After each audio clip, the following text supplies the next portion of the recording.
یا الہی بخش دے سید کو روز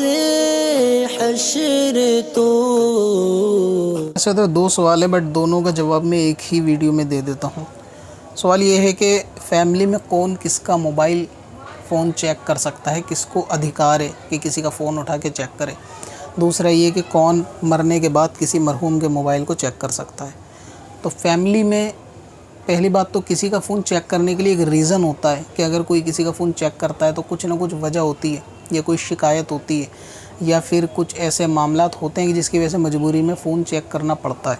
تو اولاً تو یہ ہے کہ جب تک کسی بھی چیز کے لیے آپ کے پاس مکمل ثبوت یا جانکاری یا اس طریقے کا معاملہ نہ ہو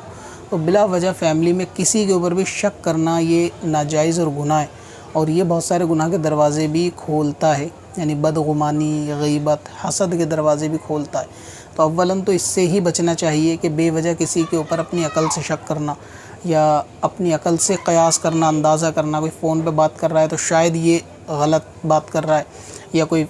فون کے اوپر ٹائپ کر رہا ہے تو شاید یہ غلط بات کر رہا ہے یا غلط بات کر رہی ہے۔ اس طریقے کے شک شبہ کرنا یہ درست نہیں ہے، یعنی یہ شک کے دائرے کے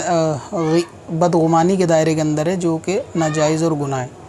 اب رہا یہ کہ بعض لوگ ہی ایسے ہوتے ہیں کہ جن پہ شک کرنا ضروری ہوتا ہے، یعنی ایک قسم سے یہ سمجھ لیں کہ وہ اپنی فطرت سے پوری طریقے سے واقف ہوتے ہیں کہ ان کا معاملہ ہی ایسا ہوتا ہے کہ ان کو اسکول پڑھنے کے لیے موبائل دیا گیا ہوتا ہے، لیکن ان کی اس سے پہلے بھی کئی شکایتیں آ چکی ہوتی ہیں اور ابھی پھر وہی معاملہ ان کا چل رہا ہوتا ہے، بجائے پڑھائی لکھائی کرنے کے دوسرے معاملات میں وہ پڑ جاتے ہیں، تو وہ اپنی فطرت سے مجبور ہوتے ہیں۔ تو ایسے لوگوں کے اوپر پھر فیملی شک کرتی ہے، جن کا شک کرنا درست بھی ہے،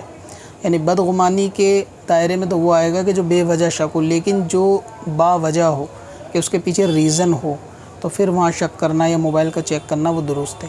اب یہ کہ سب سے پہلے تو والدین ہی چیک کرے، اور موجودہ ٹائم میں تو کرنا بھی چاہیے، خصوصاً لڑکیوں کا جس طریقے کا معاملہ چل رہا ہے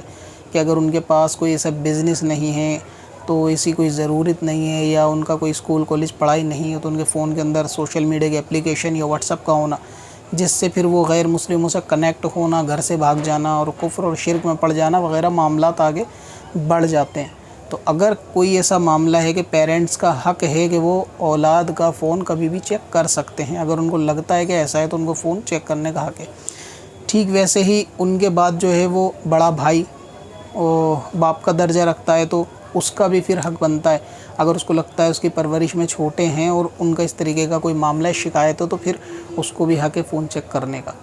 بے وجہ شک کی بنیاد پر آپس میں جو چھوٹے بہن بھائی ایک دوسرے کا یا ہسبینڈ وائف ایک دوسرے کا فون چیک کرتے ہیں وہ شک کی بنیاد پہ نہیں ہو سکتا۔ اسی طریقے سے بیوی کا فون شوہر بھی چیک کر سکتا ہے، یا شک ہے تو شوہر بیوی کا بھی چیک کر سکتی ہے کہ بھئی موبائل کے اندر کوئی ایسی بات یا کوئی ایسی معاملات کے جس کے اوپر اسے شک ہو یا جس کے اوپر اسے ڈاؤٹ ہو کہ ہاں ایسا کچھ گڑبڑ والی بات ہے اور چیک نہ کرنے سے فتنہ پیدا ہوگا، تو اس کو چیک کرنے کا پھر حق ہے۔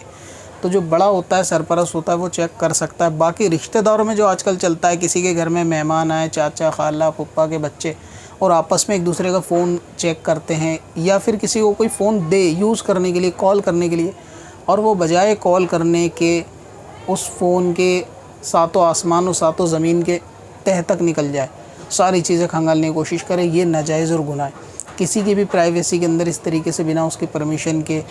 اور اس میں دخل دینا یا اس کو دیکھنا، اس کو جھانکنا، چاہے وہ میسج ہو یا گیلری ہو یا کچھ بھی ہو، یہ ناجائز کام ہے۔ اور بندے کو کسی کو بھی اس طریقے کا کسی بھی پرائیویسی میں ایسا نہیں کرنا چاہیے، اور یہ موبائل کے ساتھ خاص نہیں ہے، یہ لیپ ٹاپ کے ساتھ بھی، ٹیبلیٹ کے ساتھ بھی، اور کمپیوٹر اور سسٹم وغیرہ کے ساتھ بھی ہونا چاہیے۔ تو اس لیے آپس میں اس طریقے سے ایک دوسرے کا فون چیک نہیں کرنا چاہیے، مگر جہاں ضرورت ہو، اور وہ ضرورت میں نے بتا دی، تو اس دائرے میں کیا جا سکتا ہے۔ اور ہم مرحوم کے لیے کہ جس کا انتقال ہو جائے، دنیا سے رخصت ہو جائے، کوشش یہ کرنی چاہیے اگر اس کے فون میں کوئی ایسی ضروری جانکاری ہے، مثال کے طور پہ بینک کی ڈیٹیل ہے، اس کے مرنے کے بعد اس کی ڈیٹیل بینک کی چاہیے، یا پاسورڈ اس کے فون میں ہے، یا اے ٹی ایم کی پن اس کے فون میں ہے، یا کوئی ایسے معاملات ہے، کسی کا لین دین ہے، یا کوئی بزنس ہے، یا گھر کے اندر کوئی ضروری چیزیں ہیں جو دیکھنا ضروری ہیں، تو پھر اس کو جو ہے اس کے مرنے کے بعد دیکھا جا سکتا ہے، کوئی بھی بھروسے مند گھر کا بڑا اس کو دیکھ سکتا ہے۔